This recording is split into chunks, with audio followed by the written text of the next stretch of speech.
I'm a big How to Train Your Dragon fan, and I just got done watching the first live action movie, and boy was it good. But I wanted to talk about some of the changes that had happened in it, because I thought, like, oh my goodness, they've done so much with this movie. Everyone who was trashing on it, they were wrong. This movie was brilliant. I loved it. But they did some good things with it, and I'm really proud of it. And they did some good lore changes too. There was a lot of lore changes, and I really appreciated what they had done. It wasn't just like a carbon copy or anything. No, they took things from the second movie, ideas from the second movie, some names of dragons that they only touched on the first time. I saw dragons in there that weren't in the first movie. Like, it was like hubble grunts and rumble horns and whatever. I saw these in the background, and I thought, oh my god, this is a great experience. So I wanted to talk about some of those changes.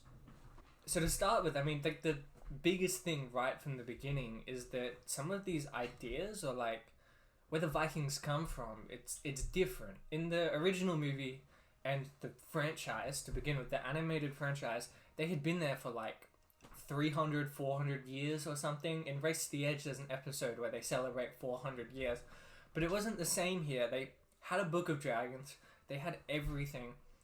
But most of the Vikings were like different clans. So like in the originals, the most local clans were the Berserkers and the Outcasts. But there were a bunch of tribes, and Berk is just a collection of these tribes that came in, and I don't remember the names of them because they were completely new to me. It was brilliant. So everyone's just like not a carbon copy, not even close. Everyone comes from different places. And even like Astrid says that she's from nothing. And it really adds some motivation. She's like, I have nothing, I am nothing, I need this, I need to do well. And it flushes out her character so well, because she's just a bit of a brat in the original movie. But now she's got some motivation. So this leads me on to the next thing, which was that the competition was like, or the motivation of the characters was different now. Hiccup, I don't think Hiccup is guaranteed to be chief anymore. I don't think he's like going to get it. I think it's just a matter of whoever wants it most. Like, seriously, they had a lot of talking about how Hiccup had the advantage because his dad was chief, but everyone else still wanted it, and everyone else was still fighting for it, and I loved that so much. It added a lot. And so it like changed the whole name of the game, and especially with First Killer, they called it, or something like that, where it was like the Trial of the Flame was the competition that all of the Vikings are doing, the 5-6 Vikings, and they're all fighting to take down the Monstrous Nightmare, which is the job of the First Killer. And although it's like the Trial of Flame is an initiation, if you pass it, I think you make it to becoming a Viking, but the First Killer's got the same honor and everything, so it's like still the same. It's just really cool that they've added this much depth to the characters, and I really, really loved it. It was unique, it was fresh, it wasn't the same thing that I was expecting. And now, for one of the biggest changes, I think, was that they were incorporating stuff from the second movie. So they talk a lot of Valka. They actually like mention her by name, and they mention that she was taken by dragons or killed. I honestly couldn't remember which one because I was just so thrilled the entire time. But yeah, they mentioned that she was taken, and I thought that was like, they mentioned her by name, and it was great. It's like, there was a line in there, it's like, what would your mother think of you? In the final argument, it's, what would your mother think of this? And it's irony, because we all know that Hiccup's mother is also living with dragons, and that takes me on to the next thing, is that they brought in alphas. So, like, we know from the second movie, the Bewilderbeast, actually, we don't know. They're a little confusing. It's like they have mind-controlling abilities, but then when Toothless does his little roar thing and challenges the Bewilderbeast, Drago's Bewilderbeast, all of the dragons come over. So we're not sure if it's a display of dominance or some mind control. But in this, we get a bit of both. So they mention that the Red Death, also a she now, by the way, the Queen, the Red Death is an alpha. That's how Astrid refers to her. Like, she has some control over the dragons, and you see that. So in the original movie, the big Red Death opens its jaw and then is pulling in Astrid and Stormfly in through like some suction thing with air. But then in this case, it's Astrid is like, no, you don't have to listen to her. She's the alpha, but so it's like brought up that it's because she's an alpha that Stormfly gets pulled in, and I thought that was brilliant. They mentioned it. They mentioned a lot, and it like gives us an idea that this is about.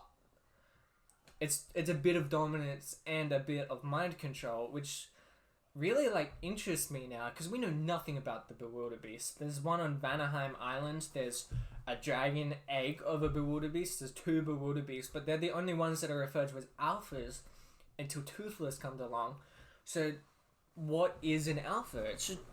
We don't know, but they actually acknowledge what that means now, and it's a bit of a mystery. And I love that about this movie is we were given so much good content. I don't care anyone mad that Astrid is black now, or there's the black Viking in there. This is great. This is cool stuff.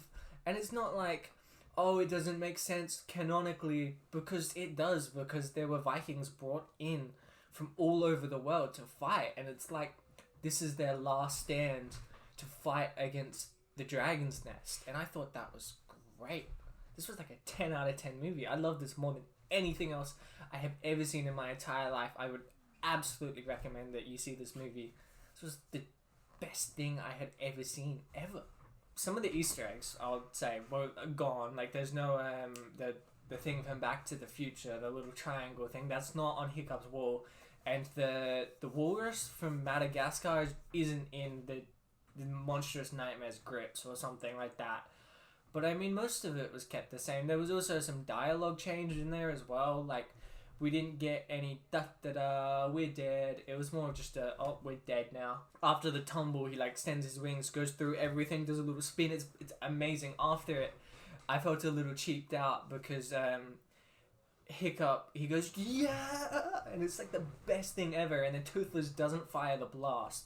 And this is the only scene that I could tell that they cut out. They cut out the scene where Hiccup's eating the fish and the Terrible Terror comes along. And then I think he like scratches the Terrible Terror and is like, oh, you're not as bad as you look. And I'm a little sad, but I think that was the only scene that was cut out. We got some other scenes too. We got a very good scene in there. One of my favorite lines from the original movie, it was cut out, unfortunately. It's a little thing that only like, you can't hear it. It only shows up on the Netflix subtitles, but it's like, oh, I've got to do my axe returns, and it's a joke on tax returns, and I loved it. But that whole scene was changed. That was more of like a stoic walks around the Great Hall and is like calling to all the people, like, you remember when you did this or you did that, and he's like hyping everyone up and getting them to get really excited, and it was so good. I love that scene. I think it was a huge change from whoever's here has to look after Hiccup, because it's a funny gag, but it doesn't make a whole lot of sense why they'd all take death over ignoring Hiccup like they normally do. So I don't know, it's just a bit pedantic, but I thought it was good. To mention before the end, it's a little weird. It does not make any sense to me. I don't like this. Maybe there's somewhere good they go with it, but for some reason when everyone comes back and fights the Red Death, they start blasting. Even before it, Hiccup is like, Astrid, you take the reins on this, you command everyone else, which I really don't like. It doesn't make a lot of sense to his character, because even in the books, Hiccup was a planner. He was a genius. He was a genius. He could always think of stuff. He beat the green and the purple death with goddamn asthma, but he hands the reins off to Astrid in the movie, and it's like, it doesn't make a lot of sense. It's not very insightful. It doesn't help the character. I think maybe they were planning to go somewhere in the end. Like, if they do a second movie and this theme takes hold, then yeah, it makes sense. But I kind of wish he got that moment of glory where he was commanding everyone instead of Astrid, because that's who he should be. That's who he is. And I think it would totally be worth it if he had done that. So it doesn't make any sense to me. Another scene that they changed as well was when Hiccup gets the Book of Dragons. It's like, he still does his thing where he's like going through, looking at all the dragons and whatever. But another thing is that there's a whole scene between Hiccup and Astrid that really reinforces the idea later on when Astrid says, like, you need to pick a side. I'll admit, it feels a little out of place, but then they fix that because there's this whole scene where Hiccup's like, maybe these dragons aren't as bad as we think they are. Maybe, like, we went into their land, we took their food, and they're fighting back. And then Astrid's like, what is wrong with you? There's something wrong with you. And so that line later on, figure out what side you're on, it makes sense now. It's so good. And another thing that I want to talk about as well is the dragon mentions. Like I said before, there were rumble horns and whatever the other one was that I mentioned. There were a lot of dragons, but there was also a lot of mentions of them. So there were like mentions of when they were walking into the dragon arena for the first time of the Whispering Death. And like someone had fought one there or something, which doesn't make a whole lot of sense, because if they'd fought a Whispering Death, it would have just tumbled through the rocks. But there was also mention of like when God was talking about his limbs were lost, Fishlegs is like, oh, it must have been a Skrill because the bite marks match or whatever. And I'm like, they're mentioning these dragons. These dragons do exist. Now, I can't wait until we get a review and someone goes through frame by frame and picks out all the dragons. I want to see a goddamn Skrill. I don't know about you, but a Skrill is great.